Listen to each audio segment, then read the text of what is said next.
জয় শ্রীরাম।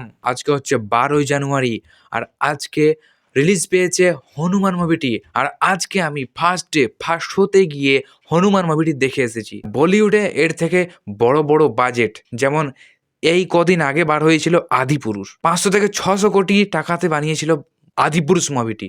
কি বানালো? সেই কার্টুন বানিয়ে দেখিয়ে দিল। আদিপুরুষের মতো এই মুভিটি কেউ না ভেবে এই মুভিটি কিন্তু সবাই দেখো, যারা সিনেমা প্রেমী মানুষ সবাই এই মুভিটি দেখো, খুবই ভালো লাগবে। তো মুভিটির কাহিনী হচ্ছে ভগবান শ্রী হনুমানের জন্মস্থান অঞ্জনদেরী পর্বত। সেখান থেকে অঞ্জনদেরী পর্বতের নিচে এক ছোট্ট গ্রাম, যেখানে অনেক সাধারণ সাধারণ মানুষ বসবাস করে। আর একদিকে এক ছোট্ট ছেলে ছোট থেকে সুপার হিরো হতে চায়, কিন্তু মানুষের জন্য না, সে নিজের জন্য সুপার হিরো হতে চায়, সারা দুনিয়া জিততে চায়। এই ভেবে থাকা একজন মানুষ, আর এই দিকে এক গ্রামের সাধারণ ছেলে। এই যে মানুষের কাছে এ সুপার হিরো, এর কাছে ভগবান শ্রী হনুমানের যে শক্তি রয়েছে, সেই শক্তিটি মণি আকারে পাচ্ছে। এই মণি যখন সূর্যের আলোতে ভাসবে, সেই সময় এই মুভির নায়কের চোখে লেগে এর সারা শরীরে ভগবান শ্রী হনুমানের শক্তি ঢুকছে। তো এই মডার্ন টেকনোলজির এই গল্পের ভিলেন, আর এদিকে গ্রামের সাধারণ এক ছেলে, এই হচ্ছে এই গল্পের হিরো। এই দুজনের টক্কর হবে। এই মুভিটির স্টোরিতে সব কিছু রয়েছে, ইমোশনাল অ্যাটাচমেন্ট রয়েছে, হালকা মাঝে মধ্যে কমেডি রয়েছে, মানে সব কিছু মিলিয়ে মিশে এক দুর্দান্ত মুভি। তো কেউ মিস করবে না মুভিটা, সবাই দেখতে যাও।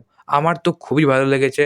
বাকি তোমরা না দেখে আমি বলবো না যে কেমন লেগেছে, তোমরা নিজেরা দেখো, তারপর বলবে যে কেমন লেগেছে মুভিটা।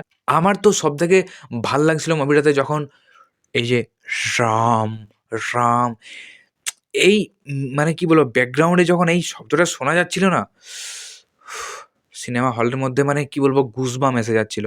এটা আমি ট্রেলারের রিভিউতেও বলেছিলাম। এই গল্পের নায়ক তেজ্জা সাজ্জা, আর ওর দিদি থাকছে অমৃতা আয়ার। এই দুজন কিন্তু ভাই বোনের সম্পর্ক, একটা ভাই বোনের ভালো বন্ধনও কিন্তু এই মুভিতে ফুটে উঠেছে। এখানে একটা ইমোশনাল অ্যাটাচমেন্ট দারুণ। আর সবথেকে বড় গল্প হচ্ছে যে 500-600 কোটি, 250-300 কোটি এত এত টাকা দিয়ে এত বড় বড় মুভি তৈরি হচ্ছে, তার থেকে তো এই 20-25 কোটি বাজেটের মুভি যেমনই হোক না কেন, দারুণ তো। আর সবথেকে বড় যে ব্যাপারটা হলো, এই মুভির কিন্তু পার্ট 2 আসছে এর পরের বছর 2025 সালে। মানে এই মুভিটি কিন্তু পার্ট 1 ছিল, এটা ছিল হনুমান, আর এর পার্ট 2 আসবে জয় হনুমান। আর যারা এই মুভিটি দেখে নিয়েছো অলরেডি, তারা অবশ্যই কমেন্ট বক্সে জানাও যে এই মুভিটির কোন সিনটা তোমাদের সবথেকে বেশি ভালো লেগেছে, আর মুভিটিও কেমন লেগেছে তা অবশ্যই কমেন্ট করে জানাও। আর হ্যাঁ বন্ধুরা, আমার এই চ্যানেলে আমি এইরকম মুভি বিষয়ক চর্চা করতে থাকি। তো যারা যারা এই চ্যানেলটি এখনও সাবস্ক্রাইব করে রাখোনি, তারা প্লিজ চ্যানেলটিকে সাবস্ক্রাইব করে দাও, পাশে থাকা বেল আইকনটিও প্রেস করে দাও। তো দেখা হবে আবার কোনো এইরকম ভিডিওতে। ততক্ষণ সবাই ভালো থাকো, সুস্থ থাকো, মুভি দেখো, টাটা, বাই বাই।